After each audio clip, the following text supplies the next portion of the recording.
प्रणाम। प्रणाम wellness clinic में डॉक्टर परम की ओर से आप सबको स्वागत है।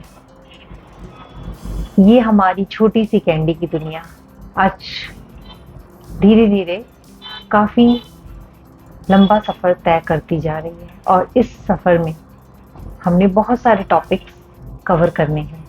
कुछ हम कर चुके हैं, कुछ हम करते जा रहे हैं। इन टॉपिक्स का कहीं एंड तो नहीं है, बिकॉज हमारे बहुत सारे छोटे छोटे इश्यूज ऐसे होते हैं जिनके बारे में हमें पता नहीं होता, और इन इश्यूज को जानने के लिए मैं आप लोगों के साथ हमेशा इसी तरह से आती रहूंगी। लेकिन उससे पहले आप लोग मुझे सब्सक्राइब कीजिए, मुझे फॉलो कीजिए और कमेंट बॉक्स पे अपने वो सारे कमेंट्स डालिए, वो सारे डाउट्स डालिए जिनके लिए आप लोगों को कभी कोई प्रॉब्लम होती है तो मैं हेल्प कर सकूं। आज हम एक बहुत बेसिक सी कंडीशन और एक बहुत कॉमन सी कंडीशन है, दैट इज कॉल्ड एक्ने और पिंपल्स, उसके ऊपर डिस्कस करेंगे। टीनएजर्स को तो ये बहुत एक ऐसी प्रॉब्लम है जो हमेशा इरिटेट करती है। मैम, मेरा ये एक्ने जाता नहीं है, प्लीज इसके लिए कुछ कीजिए। मैम, मुझे एक्ने के बहुत सारे इश्यूज रहते हैं, प्लीज सॉर्ट आउट कीजिए।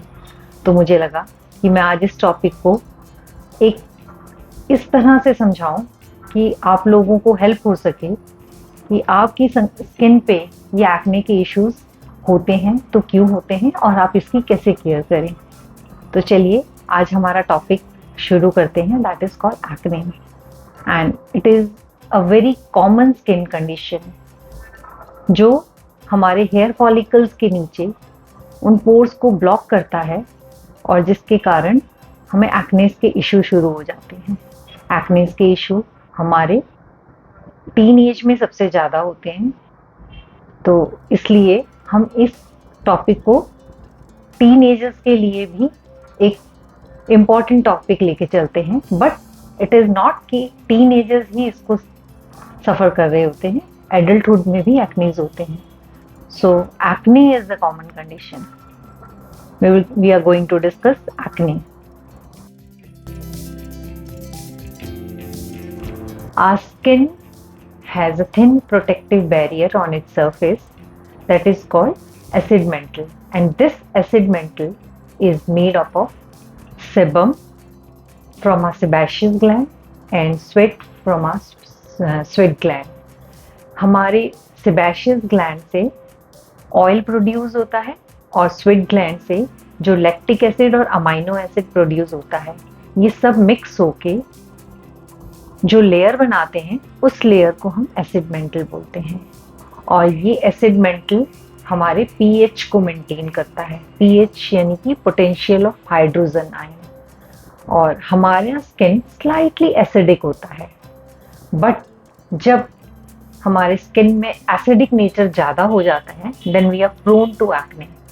एंड व्हेन हमारा acidic nature is towards alkaline then there is dryness of the skin. Due to dryness wrinkles create होते हैं and we are discussing the topic acne.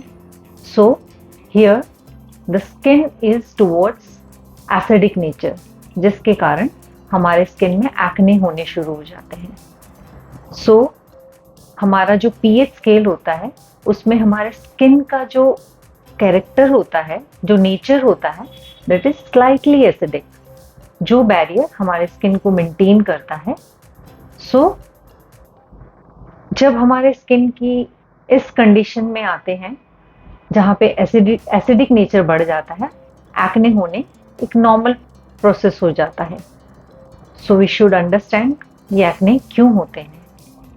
तो ये है हमारा फर्स्ट टॉपिक जहाँ पे हमें समझना होगा कि due to sebum and sweat जो एसिड मेंटल ब्रेक होता है, जो पीएच स्केल ब्रेक होता है, उसके कारण एक्नेस के इश्यूज स्टार्ट होते हैं।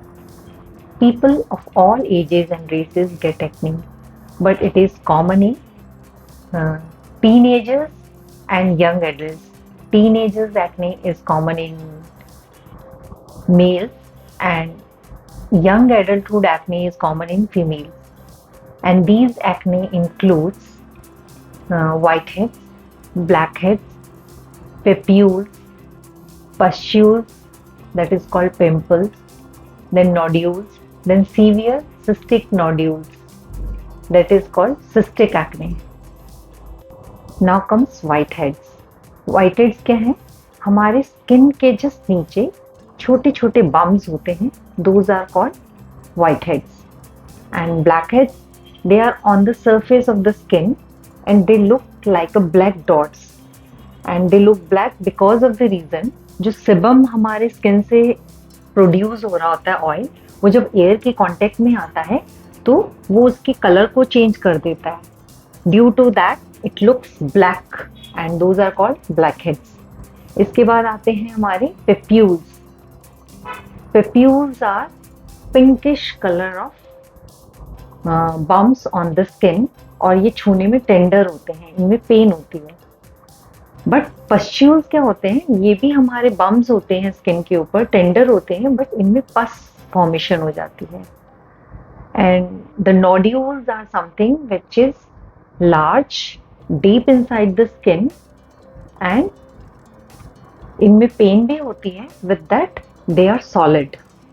बट जब हमारे these nodules are in cystic form, cystic acne form में आ जाते हैं, तो यही लार्ज डीप पेनफुल फॉर्म में होने के साथ साथ इनके अंदर पस फॉर्मेशन हो जाती है. और ये एक ऐसी सीवियर कंडीशन होती है जहाँ पे आप सिर्फ मेडिसिन या अप्लाई करके कोई ऑइंटमेंट से ठीक नहीं कर सकते. इसको पूरी प्रॉपर मेडिकल ट्रीटमेंट की ज़रूरत होती है. तो इस तरह से हमारी एक्ने की कंडीशंस हमें प्रॉब्लम में आने के बाद उसे ठीक करना बहुत ज़रूरी होता है.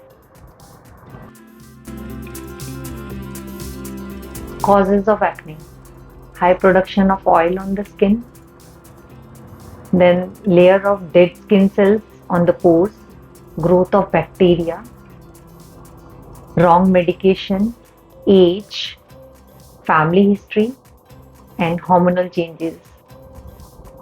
Hormone, that is androgen, both in male and females, controls the activity of sebaceous gland, and due to production of or more production of androgen produce acne on your skin.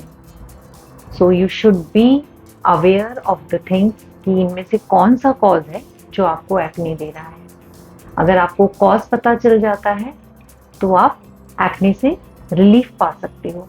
सो आपको अपने एक्ने के causes पता होने बहुत ज़रूरी हैं. आपकी family history तो नहीं है, कहीं आपने कोई गलत मेडिसिन तो नहीं खा ली, कहीं आपका स्किन इतना ऑयली तो नहीं है जिसकी आप केयर नहीं कर रहे, जिसको आप एक्सफोलिएट नहीं कर रहे. सो प्लीज़ अपने कॉजेस को समझिए, उसके बाद आपको पता चलेगा कि आपको एक्ने क्यों होते हैं. और कुछ कॉजेज ऐसे हैं जो जिनके कारण एक्ने तो नहीं होते, बट आपको पता होना चाहिए कि आप क्या करते हो जो आपके एक्ने थोड़े बहुत भी निकलते हैं वो वर्स क्यों हो जाते हैं. आपकी डाइट अच्छी नहीं है, आपकी स्लीप अच्छी नहीं है, आप स्किन केयर अच्छी नहीं करते तो भी एक्ने होते हैं. So take care of yourself. Acne is not an issue. Acne तो चलो हो गया, लेकिन उससे इस तरह से रखिए, उसका ध्यान इस तरह से रखिए कि वो वर्स ना हो. तो अपनी डाइट, अपने हैबिट्स, अपना लाइफस्टाइल चेंज कीजिए. अगर आप चाहते हो कि आपको एक्ने के इश्यूज ना हो, अपनी डाइट अच्छी कीजिए. अगर आपको पता है कि आपको स्पाइसेस खाने से, कॉफ़ी पीने से या कुछ ऐसे पर्टिकुलर खाना खाने से एक्ने के इश्यूज बढ़ते हैं, तो प्लीज़ उसे अवॉइड कीजिए. कॉन्स्टिपेशन से भी अगर एक्ने होता है तो उसके लिए भी सॉल्यूशन कीजिए. स्ट्रेस का ध्यान रखिए. Stress is also one of the cause जो एक्ने इश्यूज करते हैं. हमारे एक्ने जो होते हैं ये इस तरह से माइल्ड, मॉडरेट और सीवियर फॉर्म में जाते हैं. माइल्ड फॉर्म वो है जहाँ पे हम बिना डॉक्टर्स की प्रिस्क्रिप्शन के कुछ ऑइंटमेंट्स लेकर लगा सकते हैं. बट जब ये माइल्ड कंडीशन मॉडरेट में चली जाती है तब हमें प्रोफेशनल ट्रीटमेंट्स की ज़रूरत पड़ती है, जहाँ पे हमें डॉक्टर से कंसल्ट करना पड़ता है. But if it is severe तो हमें oral medicine, antibiotics, application of ointment सब करना पड़ता है। तो फर्स्ट ऑफ ऑल आप ये ध्यान रखिए कि मैं माइल्ड से मॉडरेट की तरफ, मॉडरेट से सीवियर की तरफ ना जाऊं। माइल्ड है तो उसका सॉल्यूशन उसी फॉर्म में कर लें अपने कॉजेस को जानते हुए। और इसके साथ साथ जब आपके ये कंडीशन मॉडरेट से सीवियर में होती है तो उसमें हम एक्नेस को टच करते हैं या हम उनमें से पस निकालने की कोशिश करते हैं तो वो स्कार मार्क्स भी छोड़ देते हैं।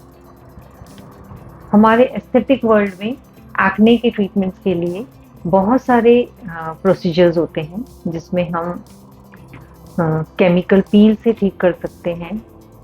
उसके बाद माइक्रो नीडलिंग, पीआरपी, ये सारे भी कुछ ऐसे ट्रीटमेंट्स हैं जिनके थ्रू से हम एक्ने को ठीक किया जाता है। अगर उसके स्कार मार्क्स रह जाते हैं then there is dermabrasion type of treatment जो ऊपर की डेड लेयर को हटाकर स्किन को स्मूथ करने में हेल्प करती है। बट फिर भी आपके लिए ज़रूरी है कि आप ध्यान रखें आपको एक्ने क्यों हो रहा है। अपने फेस को अगर बहुत ऑयल आता है तो उसे कंटिन्यूसली जब लगे कि फेस पर ऑयल आ रहा है पानी स्प्लैश करके फेस को क्लीन कीजिए। इट इज़ नॉट नेसेसरी कि आपको हमेशा फेस वॉश लगाना है। एटलीस्ट एक्स्ट्रा ऑयल जो आ रहा है उसे पानी से धोकर फेस को ड्राई कर लीजिए कि एक्स्ट्रा ऑयल की लेयर जो ऊपर जमती जा रही है वो एक्ने को और एग्रावेट कर सकती है। इस तरह से आप अगर ध्यान रखते हैं then I don't think so कि आपकी ये कंडीशन बहुत सीवियर में चेंज हो जाए। इट्स अ वेरी बेसिक और कॉमन प्रॉब्लम। ध्यान रखना आपका काम है। बाकी मैंने आपकी जितनी मदद करनी है या कर सकती हूँ मैं हमेशा करती रहूँगी। तो आज मुझे लगता है मैंने एक्ने को बहुत अच्छी से समझाने की कोशिश की है। बट स्टिल अगर आपको लगे कि कोई ऐसा डाउट या कोई ऐसी क्वेरी है जो मैं आपको बता सकती हूँ या मैंने कोई टॉपिक आपको नहीं बताया, आपको समझ में नहीं आया, तो आप ज़रूर कमेंट बॉक्स पे लिखिए। मैं आपको उन सब के आंसर देने की कोशिश करूँगी। So thank you for this. मिलते हैं अगली बार एक नए टॉपिक में नए तरीके से। आज के लिए प्रणाम।